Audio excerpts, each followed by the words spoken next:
என்னோட பேரு கீதா. இன்னைக்கு என்னோட கணவர் ரவி பத்தியும், என்னோட வாழ்க்கையில நடந்த ஒரு விசித்திரமான சம்பவத்த பத்தியும் தான் நான் உங்களுக்கு சொல்லப் போறேன். ரவி என்னை விட சற்று வயது மூத்தவர் தான். இது 5 வருஷத்துக்கு முன்னாடி நடந்துச்சு. நாங்க ஒரு வாடகை வீட்டுல வாழ்ந்துட்டு இருந்தோம். எங்களுக்கு குழந்தை இல்லை. ரவி இரவும் பகலுமா வேலை செய்வாரு. அவர் ஆட்டோ ஓட்டி நிறைய பணமும் சம்பாதிச்சுட்டு வந்தாரு. சில நாட்கள் போனதுக்கு அப்புறமா ரவி கொஞ்சம் வித்தியாசமா நடந்துக்க ஆரம்பிச்சாரு. அவரு வீட்டு விஷயங்கள அதிகமா கவனம் செலுத்துறதே இல்ல. சரியான நேரத்துக்கு வருதில்ல. வீட்டுக்கு தேவையான பொருட்கள்ல கூட அவர் ஆர்வம் காட்டவே இல்ல. வீட்டுக்கு அவசரமா வந்து வேக வேகமா கிளம்பி போயிருவாரு. அவன்கிட்ட இந்த வித்தியாசமான நடத்த என்னோட மனசுல சந்தேகத்த ஏற்படுத்துச்சு. ஒரு நாள் நைட்டு அவர் தூங்கும்போது, நான் அவர்கிட்ட இத பத்தி பேச முயற்சி பண்ணேன். ஆனா, அவர் எதுவுமே சொல்ல தயாரா இல்ல. அவர் என்கிட்ட "உனக்கு என்ன குறைச்சல் சொல்லு, நான் வெளியில கடுமையா உழைச்சுட்டு இருக்கேன்." எனக்கு நெறைய டென்ஷன் இருக்கும். "நீ என்ன மேலும் தொந்தரவு செய்யாதன்னு" ரொம்பவே கடுமையா பேசினாரு. அவருக்கு நான் என்ன தொந்தரவு குடுக்கிறேன்னு எனக்கு புரியவே இல்லை. நான் அன்போட "உங்களுக்கு என்ன கவலை என்கிட்ட சொல்லுங்கன்னு" கேட்டேன். உடனே அவரு எனக்கு எந்த டென்ஷனும் இல்ல. நீ தூங்குன்னு சொல்லிட்டு என்கிட்ட போயிட்டு, உடனே அவரும் எனக்கு எந்த டென்ஷனும் இல்ல. நீ தூங்குன்னு சொல்லிட்டு படுத்துட்டாரு. நான் தூக்கத்துல இருந்தப்போ அவர் பின்னால வந்து என்ன கட்டி அணைச்சாரு. நானும் உடனடியா அவரை அணைச்சுக்கிட்டு பக்கத்துல உட்கார்ந்தேன். நானும் உடனே அவரை அணைச்சுக்கிட்டு அவரோட பக்கத்துல போய் படுத்துக்கிட்டேன். மீண்டும் நைட்டு முழுக்க நாங்க 2 பேரும் ஒன்றாவே சுகத்தை அனுபவிச்சோம். பல நாட்களுக்கு அப்புறமா ரவி என் கூட படுத்திருந்தாரு. பல நாட்களா அவர் தீர்க்காத எல்லா விஷயத்தையுமே அன்னைக்கு ஒரு நாள் தீர்த்து வச்சாரு. என்னோட உடல் முழுக்க வலிச்சு. காலையில நான் சீக்கிரமா எழும்பல. அவர் சீக்கிரமா எழும்பி வேலைக்கு கிளம்பிட்டாரு. இப்ப எனக்கு அவர் மேல இருந்த சந்தேகம் போயிடுச்சு. அவர் வேலை டென்ஷனால தான் கவலையில இருந்திருப்பாருன்னு நான் நம்புனேன். நான் திரும்பவும் இயல்பு நிலைக்கு திரும்பி வீட்டு வேலைகளை கவனிக்க ஆரம்பிச்சேன். ரவிக்கு திரும்பவும் டென்ஷன் குடுக்க கூடாதுன்னு என்னோட மனசுல நான் முடிவு பண்ணேன். வீட்டுக்கு தேவையான எல்லா பொருட்களையும் நானே வாங்கிக்கிட்டேன். ஒரு நாள் ரவி என்கிட்ட நான் இன்னைக்கு நைட் வரமாட்டேன். என்னோட நண்பர்கள் கூட வெளியூர் போக போறேன்னு சொன்னாரு. நானும் சரி, ஆனா நான் தனியா இருக்கேன். உங்களுக்கு கவலை இல்லையான்னு கேட்டேன். உடனே அவரும் பயப்படாத ஏதாவது பயமா இருந்தா எனக்கு ஃபோன் பண்ணு. நான் காலையில சீக்கிரமா வந்துருவேன்னு சொல்லிட்டு கிளம்பி போயிட்டாரு. அதுக்கப்புறமா அவர் எனக்கு ஃபோன் பண்ணவே இல்ல. அந்த நைட் நான் வீட்ல தனியா இருந்தேன். தூங்கும்போது ரொம்பவே பயமா இருந்துச்சு. அதனால பக்கத்து வீட்டில இருந்த சுமதிய கூப்பிட்டேன். என்னோட கணவர் இன்னைக்கு வீட்டுக்கு வரல. எனக்கு ரொம்பவே பயமா இருக்கு. நீ வந்து என் கூட படுத்துக்குவியான்னு கேட்டேன். அதுக்கு சுமதி என்னோட கணவர் மிகவுமே குடிச்சிட்டு வந்திருக்காரு. அவர கவனிக்க என்னால முடியல. அதனால நான் வர முடியாது. ஆனா ஒரு வேல செய். சூர்யாவை அனுப்புறேன்னு சொன்னான். அவளோட மகன் தான் சூர்யா. அவனுக்கு வயசு 17. அவன் அப்போ வெறும் 11ஆம் வகுப்பு தான் படிச்சுட்டு இருந்தான். அவனும் தன்னோட புத்தகங்களோட வந்தான். "ஆண்டி நீங்க தூங்குங்க. நான் படிச்சுட்டு இருக்கேன்னு" சொல்லிட்டு படிக்க ஆரம்பிச்சான். நான் "உனக்கு தூக்கம் வந்தா, நீயும் தூங்கு நாள் முழுக்க வேல செஞ்சதுனால, எனக்கும் சோர்வா இருக்குன்னு" சொல்லிட்டு அப்படியே படுத்துட்டேன். நான் தூக்கத்துல இருந்தப்ப, யாரோ என் மேல கை வைக்கிற மாதிரி ஒரு உணர்வு ஏற்பட்டுச்சு. நான் அரைகுறை தூக்கத்துல இருந்தேன். என்னோட கண்கள் மூடப்பட்டிருந்துச்சு. ஆனா என்னோட மனசு முழுவதும் அமைதியா இல்ல. ஏதோ விசித்திரமா உணர ஆரம்பிச்சேன். என்னோட உடல்ல ஒரு மெல்லிய ஸ்பரிசம் பட்டுச்சு. ஒரு விரல் மிக கவனமா, மென்மையா என்னோட கையிலயும், தோள்லயும் நகர்ற மாரி இருந்துச்சு. மொதல்ல அது கனவா இருக்கும்னு நெனச்சேன். ஆனா அந்த ஸ்பரிசம் தெளிவா உணரப்பட்டப்போ என்னோட மனம் விழித்துக் கொண்டது. நான் மெதுவா என்னோட கண்கள திறந்தேன். ரூம் இருட்டா இருந்துச்சு. வெளியில இருந்த தெருவிளக்கோட மங்கிய வெளிச்சம் என்னோட ரூம்குள்ள வந்துச்சு. நான் மெதுவா தலைய திருப்பி பார்த்தேன். சூர்யா என்னோட கட்டில்ல உட்கார்ந்திருந்தான். அவன் கவனம் என்னோட முகத்துல இல்ல. அவன் என்னோட கன்னத்திலயும், கூந்தல்லயும் கை வச்சு தடவிக்கிட்டு இருந்தான்.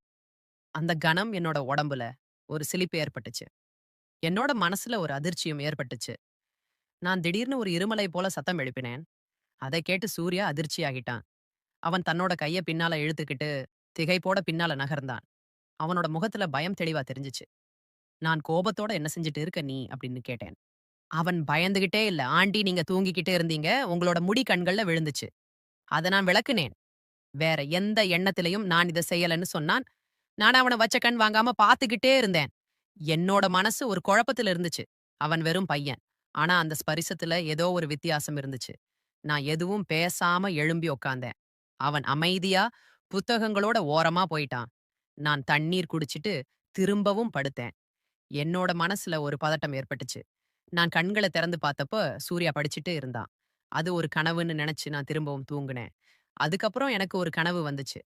அந்த கனவுல சூர்யா தன்னோட புத்தகங்கள ஒதுக்கி வச்சுட்டு என்னோட பக்கத்துல வந்தான். என்னோட உடல் மேல கை வைக்க ஆரம்பிச்சான். அவன் மெதுவா என்னோட சட்டைய திறக்க ஆரம்பிச்சான். அதுக்கப்புறமா என்னோட உச்சந்தலை முதல் உள்ளங்கால் வரைக்கும் அவனோட விரல்கள படர விட்டான். நான் மெதுவா அவனோட கைய பிடிச்சப்போ, அவன் மறுகையால என்னோட கைய தட்டி விட்டுட்டு, என்னோட கால்கள விலக்கி பலமா அந்த இடத்த அமுக்கத் தொடங்கினான். நான் பெரியவளா இருந்தும் 17 வயசு. சூர்யா என்ன ஒரு சொர்க்கத்த உணர வச்சான். அவன் என்ன படுக்கையில புரட்டி எடுத்து முடிச்சான். அதுக்கப்புறமா அவன் எழும்பி அவனோட இடத்துல தூங்க போயிட்டான். இத பார்த்ததுக்கு அப்புறம் நான் தூக்கத்துல இருந்து எழும்பி உட்கார்ந்து பார்த்தேன். அப்போ சூர்யா நல்லா தூங்கிட்டு இருந்தான். திரும்பவும் எனக்கு இது ஒரு கனவு போல தான் தோணுச்சு. ஆனா இந்த முறை என்னோட உடல் வலிச்சது. நான் எழும்பி என்னோட கலைஞ்சிருந்த சேலைய சரி செஞ்சுகிட்டு தூங்குனேன். காலையில எழுந்தப்ப எனக்கு ரொம்பவே கஷ்டமா இருந்தது. நான் சீக்கிரமா எழும்பி பாத்ரூம் போனேன். அங்க பார்த்தா என்னோட உடல் முழுக்க சிவந்து போயிருந்தது. எனக்கு எதுவுமே புரியல. என்னோட மனசுல ஏதோ சந்தேகம் வர ஆரம்பிச்சது. நான் சூர்யாவ கூப்பிட்டு கேட்டேன். "சூர்யா நேத்து நைட்டு யாராவது வந்தாங்களா?" சூர்யாவும் இல்ல. "ஏன் ஆண்டி அப்படி கேட்கிறீங்கன்னு?" கேட்டான். நான் அப்படின்னா, "நீ நைட் முழுக்க என்ன செஞ்சிட்டு இருந்தன்னு?" கேட்டேன். சூர்யாவும் "ஒண்ணுமில்ல, கொஞ்ச நேரம் படிச்சேன். அதுக்கப்புறம் தூங்கிட்டேன்." அதுக்கப்புறம் என்ன நடந்துச்சுன்னு எனக்கு தெரியாதுன்னு சொன்னான். நானும் சரின்னு சொன்னேன். சூர்யா ஒரு வார்த்தை கூட பேசாம அங்க இருந்து போயிட்டான். எனக்கு என்ன செய்றதுன்னே தெரியல. அதுக்கப்புறமா நான் ரவிக்கு ஃபோன் பண்ணேன். ரவி யார்கிட்டயோ பேசிட்டு இருந்தான். எனக்கு என்ன நடக்குதுன்னு புரியவே இல்ல. அதுக்கப்புறம் அவன் எனக்கு ஃபோன் பண்ணி சொல்லு நான் வீட்டுக்கு வந்துட்டு இருக்கேன்னு சொல்லிட்டு போன வச்சுட்டான். நானும் எழும்பி வீட்டு வேலைகளை செய்ய ஆரம்பிச்சேன். ஆனா நைட் நடந்த சம்பவம் என்னோட மனசுல ஓடிக்கிட்டே இருந்துச்சு. 1 மணி நேரத்துக்கு அப்புறமா ரவி வீட்டுக்கு வந்தான். அவனோட முகம் ரொம்பவே சோர்வா இருந்துச்சு. ஆனா கொஞ்சம் மகிழ்ச்சியாவும் தெரிஞ்சுச்சு. நானும் வருத்தத்தோட என்ன ஆச்சு? நேத்து ஃபோன் இல்ல, மெசேஜ் இல்லன்னு கேட்டேன். அவன் சாதாரணமா, சாரி என்னோட ஃபோன் ஸ்விட்ச் ஆஃப் ஆயிருச்சு. நண்பனோட வீட்ல படுத்துட்டேன்னு சொன்னான். நான் எதுவுமே பேசல. சரி இருக்கட்டும். ரவிக்கு சாப்பாடு பரிமாறுனேன். வீட்ல அமைதி நிலவுச்சு. ஆனா என்னோட மனசுல இப்போ 2 கேள்விகள் இருந்துச்சு. ரவி, அவர் ஏன் வீட்டில இருந்து விலக ஆரம்பிச்சாரு? ரவி ஏன் வீட்டில இருந்து விலக ஆரம்பிச்சாரு? சூர்யா, அவர் ஒரு நைட்டு விசித்திரமா நடந்துகிட்டது ஏன்? எனக்கு எங்கேயோ ரவி மேலயும், சூர்யா மேலயும் சந்தேகம் வந்துச்சு. ஒருவேளை அது கனவா இருந்தா, என்னோட உடல் ஏன் வலிக்குது? அதனால எனக்கு சூர்யா மேல தான் சந்தேகம் வந்துச்சு. என்னோட மனசுல ரவி, சூர்யா 2 பேர் மேலயும் சந்தேகம் அதிகமாச்சு. சூர்யாவும் எதுவும் சொல்ல தயாரா இல்லாததுனால, நான் ஒரு திட்டம் தீட்டினேன். நான் ரவி கிட்ட நீங்க அடுத்த நாள் நைட் எப்ப வெளியில போறீங்கன்னு கேட்டேன். அவர் எப்போ வாடகைக்கு ஆட்டோ கிடைக்குமோ, அப்ப போவேன். உனக்கு சொல்றேன்னு சொன்னாரு. நான் காத்திருந்த மாதிரியே அது நடந்துச்சு. ஒரு நாள் ரவி எனக்கு ஒரு இடத்துல வாடகைக்கு ஆட்டோ ஓட்ட கிடைச்சிருக்கு. திரும்பி வர நைட் ஆகும். நீ சாப்பிட்டுட்டு தூங்குன்னு சொல்லிட்டு புறப்பட்டாரு. எனக்கு இதுவே தேவைப்பட்டுச்சு. நான் உடனடியா சுமதிக்கு ஃபோன் பண்ணி வந்து, என்னோட வீட்ல என் கூட படுத்துக்கிறியான்னு கேட்டேன். சுமதியும் உனக்கு என்னோட கணவர் பத்தி தெரியும். ஒரு வேலை செய் சூர்யாவ அனுப்புறேன்னு சொன்னா. நானும் சரி அனுப்புன்னு சொன்னேன். சூர்யா அவனோட புஸ்தகத்தோட தயாரா இருந்தான். ஏதோ வரேன்னு சொல்லிட்டு என் கூட வர தயாரானான். எங்க வீட்டுகளுக்கு இடைய அதிக தூரம் இல்ல. ஒரு வீட்ட தாண்டி தான் போகணும். நாங்க நடந்து போனோம். நான் முன்னாடி நடந்துகிட்டே இருந்தேன். என்னோட பின்னாடி அவன் வந்தான். நான் திரும்பி பார்த்தப்ப எல்லாம் அவன் என் மேல ஒரு கூர்ந்த பார்வைய வச்சிருந்தான். ஒருவேளை என்னோட உயரமான ஒல்லியான உடல்வாகு, சிவந்த நிறம், மென்மையான முகம், என்னோட நடையில இருந்த ஒரு விதமான தன்னம்பிக்கை காரணமா யாரா இருந்தாலும் ஒரு நிமிஷம் பார்க்க தான் தோணும். கொஞ்ச நேரத்துல நாங்க வீட்டுக்கு வந்து சேர்ந்தோம். நேரம் அதிகமாகிட்டதுனால, "சூர்யா நீ தூங்குங்க, நான் படிக்கிறேன்னு" சொன்னான். நானும் சரி உனக்கு தண்ணி ஏதாவது வேணும்னா கேட்டேன். சூர்யாவும் வேணாம். நான் சாப்பிட்டுட்டு வந்துட்டேன்னு சொன்னா. நான் எழும்புனேன். நான் இப்போ வந்துடுறேன்னு சொல்லி பாத்ரூமுக்கு போனேன். திரும்பி வந்தப்போ யாரும் நினைக்காத என்னோட மொபைல்ல வீடியோ ரெக்கார்டிங் ஆன் பண்ணி அத டிவி மேல வச்சுட்டு வந்தேன். இது சூர்யாவுக்கு தெரியாது. நான் என்னோட படுக்கையில படுத்துட்டேன். நான் தூங்குற மாதிரி நடிச்சேன். ஆனா நான் விழிச்சுக்கிட்டே இருந்தேன். சூர்யா நெனச்ச மாதிரியே நடந்துச்சு. சூர்யா மெதுவா எழும்புனா, என்னோட பக்கத்துல வந்து என்னோட ஜாக்கெட் மேல கை வச்சான். அவனோட கையில ஸ்பரிசம் பட்டதும் என்னோட மூச்சு கொஞ்சம் தடுமாறுச்சு. அடுத்த சில வினாடிகள்ல அவன் என்ன தன்னோட பக்கமா இழுத்தான். என் உதடுகள்ல அவனோட ஆவலுடனான ஸ்பரிசம் பட்டுச்சு. அவன் என்னோட கால்களை மெதுவா செயல சற்று விலகிச்சு. எனக்கு எல்லாம் புரிஞ்சது. ஆனா நான் எதுவும் பேசல. அப்ப நான் மெதுவா என்னோட கண்கள திறந்தேன். சூர்யா என்னை பார்த்தான். அவனுக்கு என்ன செய்றதுன்னே தெரியல. கையில ஸ்பரிசம் நின்னாலும் அவன் எதுவுமே பேசல. நான் கண்கள திறந்தப்போ அரைக்குழை ஆடைகளோட நின்றாலும் அவனால எதுவுமே பேச முடியல. நான் கண்கள திறந்து பார்த்தப்போ சூர்யா பயந்துகிட்டே என்ன பார்த்துக்கிட்டு இருந்தான். அவனுக்கு என்ன செய்றதுன்னு தெரியாம மெதுவா எழும்பி, அவனோட உடைகளை சரி செஞ்சுக்கிட்டு, அமைதியா தன்னோட புத்தகங்கள எடுத்து படிக்க ஆரம்பிச்சான். நானும் மெதுவா சேலைய சரி செஞ்சுக்கிட்டு, அவனோட பக்கத்துல போய் உட்கார்ந்தேன். நான் அவன்கிட்ட "நீ என்ன செஞ்சுட்டு இருக்கன்னு?" கேட்டேன். அவனும் ஒண்ணுமில்லைன்னு சொல்லிட்டு, வீட்டிலிருந்து வெளிய போக முயற்சி பண்ணான். நான் அவனை தடுத்தேன். நான் மெதுவா சூர்யாவோட காதுக்கு பக்கத்துல போய் கிசுகிசுக்க ஆரம்பிச்சேன். "சூர்யா உனக்கு என்ன வேணும்னு எனக்கு தெளிவா சொல்லு." என்னோட கைய அவனோட இடுப்புக்கு கீழ நகர்த்தி அவன பிடிச்சு இறுக்குனேன். அவனும் கொஞ்சம் ஆட ஆரம்பிச்சான். ஆனா அவனோட கண்கள்ல இருந்த ஆசை எனக்கு தெளிவா தெரிஞ்சுச்சு. நான் அவனோடத லேசா விலக்கினேன். அந்த ஸ்பர்ஷத்துல இருந்து அந்த நேரத்துல என்னோட உடல் பக்கத்துல வர அவனோட ஆவல் அதிகமா இருக்குன்னு எனக்கு புரிஞ்சது. அவனும் உடல்ல இருந்து அது தெரிஞ்சது. அவன் ரொம்பவே பயந்திருந்தான். அவனுக்கு என்ன செய்யறதுன்னு தெரியல. நான் அவன்கிட்ட, "நீ என்னோட பக்கத்துல வந்து என்னையோட சேலைய விலக்கி நீ என்ன செஞ்ச? இதையா நீ படிச்சேன்னு?" கேட்டேன். அவனும் இல்ல நான் அப்படி செய்யலன்னு எதுவுமே பேச முடியாம ரொம்பவே பயந்தான். நான் அவன்கிட்ட சரி தூங்குன்னு சொல்லி அவன தூங்க வச்சேன். காலையில எழுந்தப்போ சூர்யா எதுவும் சொல்லாம சீக்கிரமா எழும்பி வீட்டுக்கு போயிட்டான். நானும் எழும்புனேன். டிவி மேல வச்ச மொபைல எடுத்தேன். மொபைல்ல எல்லாமே பதிவாகி இருந்தது. நான் கடைக்கு போனப்போ சூர்யாவோட அம்மா சுமதி என்ன பார்த்தா. நான் நடந்த விஷயத்த அவகிட்ட சொல்லி வீடியோவையும் காட்டினேன். அத பார்த்த சுமதி வீட்டுக்கு போயிட்டு சூர்யாவ நல்லாவே அடிச்சிருக்கா. அதுக்கப்புறம் சூர்யா என்னோட பக்கத்துல தூங்க வந்தாலும் அவன் அப்படி எதுவுமே செய்றது இல்லை. அவனுக்கு நல்ல பாடம் கிடைச்சுச்சு. அவன் பெரிய பையன் இல்லைங்கிறதுனால நான் அவனோட அம்மா கிட்ட மட்டும் சொன்னேன். இந்த விஷயத்த ரவி கிட்ட சொல்லியிருந்தா பெரிய சண்டைய ஏற்பட்டிருக்கும். ஆனா நான் ரவி கிட்ட சொல்லல. ஏன்னா ரவி மேல எனக்கு சந்தேகம் இருந்துச்சு. ஒரு நாள் ரவி குளிச்சுட்டு இருந்தப்போ நான் அவரோட மொபைல் எடுத்தேன். மொபைல்ல பார்த்தப்போ ஒரு பெண் கூட அவர் இருந்த புகைப்படங்கள் இருந்துச்சு. அவர் வெளியில சுத்திட்டு இருந்திருக்காரு. ஹோட்டல் புகைப்படங்களும் இருந்துச்சு. அத பார்த்த நான் அதிர்ச்சி ஆயிட்டேன். நான் அவர்கிட்ட கேட்கலாம்னு இருந்தப்ப, அவர் வெளிய வந்து, "ஏன் மொபைல் எடுக்கிற? என்ன செய்ற? அத இங்க குடுன்னு" சொல்லிட்டு வேகமா வேலைக்கு கெளம்பி போயிட்டாரு. அவர் வெளிய போகும்போது, என்னோட பார்வ அவரோட மொபைல் மேல தான் இருந்துச்சு. அவரோட முகத்துல ஒரு விசித்திரமான தன்னம்பிக்கை இருந்துச்சு. அவர் யாரையோ சந்திக்க போறாருன்னு நான் உறுதியா நம்புனேன். அவர் வாழ்க்கையில இன்னொருத்தங்க வந்திருக்காங்க. அன்னைக்கு நான் அவர பின்தொடர முடிவு செஞ்சேன். துப்பட்டாவால முகத்த மறைச்சுக்கிட்டு, சாதாரண உடை அணிஞ்சு ஸ்கூட்டில மெதுவா பின்தொடர்ந்தேன். அவர் ரயில்வே ஸ்டேஷன நோக்கி போனாரு. என்னோட இதயம் படபடக்க ஆரம்பிச்சது. ஒரு கட்டத்துல அவர் ஒரு காபி கடை பக்கத்துல நின்னுட்டு ஒரு பொண்ணுக்காக காத்திருக்க ஆரம்பிச்சாரு. 5 நிமிஷங்கள்ல அந்த பொண்ணு வந்தா. உயரமானவ சிவந்த நிறம் கூந்தல அவிழ்த்து விட்டிருந்தா. ஸ்மார்ட்டான உடையில சினிமா வாணியில வந்தா. என்னோட மூச்சு நின்ன மாதிரி உணர்ந்தேன். அவரு அவளோட கையில பிடிச்சுக்கிட்டு 2 பேரும் உள்ள போனாங்க. நான் எதிர்ல உள்ள பூங்கால ஒரு மரத்துக்கு பின்னாடி மறைஞ்சுகிட்டு நின்னுட்டு இருந்தேன். என்னோட மூச்சு ஆழமாற்று கண்கள்ல உடனே நீர் வழிய ஆரம்பிச்சது. ஆனா நான் அமைதியா இருந்தேன். அவங்க 2 பேரும் உள்ள பேசிட்டே இருந்தாங்க. அவ சிரிச்சுட்டு இருந்தா, அவரு அவள பார்த்துக்கிட்டே இருந்தாரு. இவர் என்னோட கணவரே இல்ல. என் கூட இந்த மாதிரி அமைதியா பேச, சந்தோஷமா இருக்க நேரம் குடுக்காதவரு. இங்க அவரு முழுவதுமா அந்த பெண் கூட சந்தோஷமா இருந்தாரு. என்னோட கையில ஃபோன் இருந்துச்சு. ஒரு கணம் ஆதாரமா ஒரு புகைப்படம் எடுக்கலாம்னு தோணுச்சு. ஆனா இல்ல நான் அமைதியா இருந்தேன். ஒரு மனைவியா என்னோட அகங்காரம் காயப்பட்டிருந்துச்சு. ஆனாலும் நான் அங்க சண்டை போட விரும்பல. நான் இன்னும் என்னோட காதல மதிச்சேன். நான் வீட்டுக்கு திரும்புனேன்.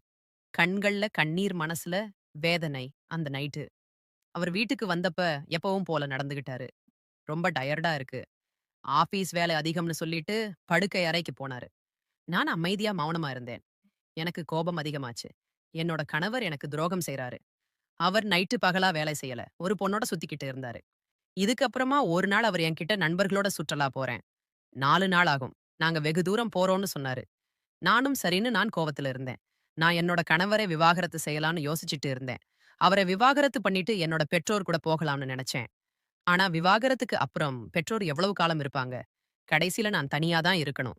அதனால நான் என்னோட கணவர மாத்த முயற்சி செய்யலாம்னு நெனச்சேன். ஆனா 4 நாட்களுக்கு அப்புறம் அவர் திரும்பி வரவே இல்ல. அதுக்கப்புறமா எனக்கு தெரிஞ்சது.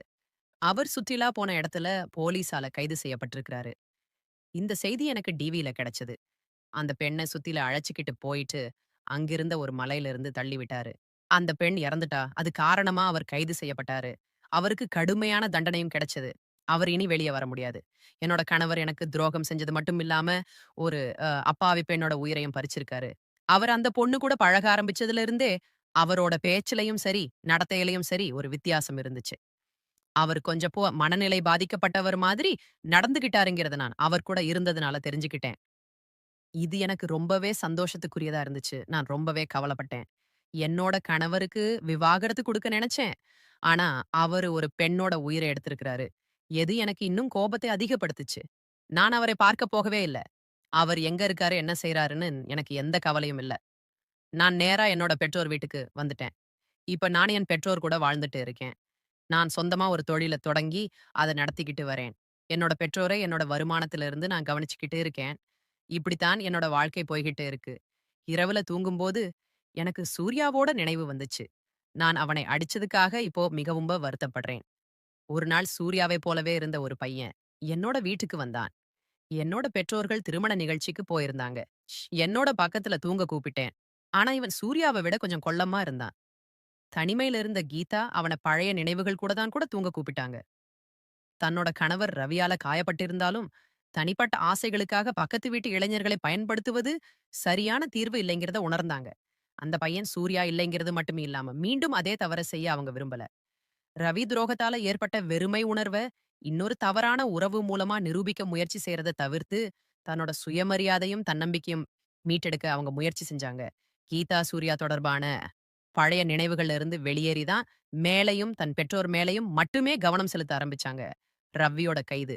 அவர் ஒரு பெண்ணா சுயாதீனமா வாழ்க்கைக்குள்ள தள்ளிச்சு, கணவனால துரோகம் செய்யப்பட்ட ஒரு பெண் பழிவாங்கலோ அல்லது சலனங்களோ இன்றி தன்னோட தனிப்பட்ட சுயமரியாதைய மீட்டெடுத்து, அமைதியான புதிய வாழ்க்கையை தொடங்கும் விடுதலை பயணமா நிறைவு பெற்றுருச்சு. இந்த கதை பத்தின உங்களோட கருத்துக்களை மறக்காம கீழ இருக்க கமெண்ட் செக்ஷன்ல ஷேர் பண்ணுங்க. இது போன்ற சுவாரஸ்யமான கதைகள் கேட்க பிடிக்கும்னா மறக்காம நம்ம சேனல சப்ஸ்கிரைப் பண்ணிக்கோங்க. அடுத்து இன்னொரு கதையில சந்திக்கலாம். நன்றி. அப்ப சூர்யா எதுவும் சொல்லாம சீக்கிரமா எழும்பி வீட்டுக்கு போயிட்டான். நானும் எழும்புனேன். டிவி மேல வச்ச மொபைல எடுத்தேன். மொபைல்ல எல்லாமே பதிவாகி இருந்தது. நான் கடைக்கு போனப்போ சூர்யாவோட அம்மா சுமதி என்ன பார்த்தா. நான் நடந்த விஷயத்த அவகிட்ட சொல்லி வீடியோவையும் காட்டினேன். அத பார்த்த சுமதி வீட்டுக்கு போயிட்டு சூர்யாவ நல்லாவே அடிச்சிருக்கா. அதுக்கப்புறம் சூர்யா என்னோட பக்கத்துல தூங்க வந்தாலும் அவன் அப்படி எதுவுமே செய்றதில்லை. அவனுக்கு நல்ல பாடம் கிடைச்சுச்சு. அவன் பெரிய பையன் இல்லைங்கிறதுனால நான் அவனோட அம்மா கிட்ட மட்டும் சொன்னேன். இந்த விஷயத்த ரவி கிட்ட சொல்லியிருந்தா பெரிய சண்டைய ஏற்பட்டிருக்கும். ஆனா, நான் ரவி கிட்ட சொல்லல. ஏன்னா, ரவி மேல எனக்கு சந்தேகம் இருந்துச்சு. ஒரு நாள் ரவி குளிச்சிட்டு இருந்தப்போ, நான் அவரோட மொபைல் எடுத்தேன். மொபைல்ல பார்த்தப்போ, ஒரு பெண் கூட அவர் இருந்த புகைப்படங்கள் இருந்துச்சு.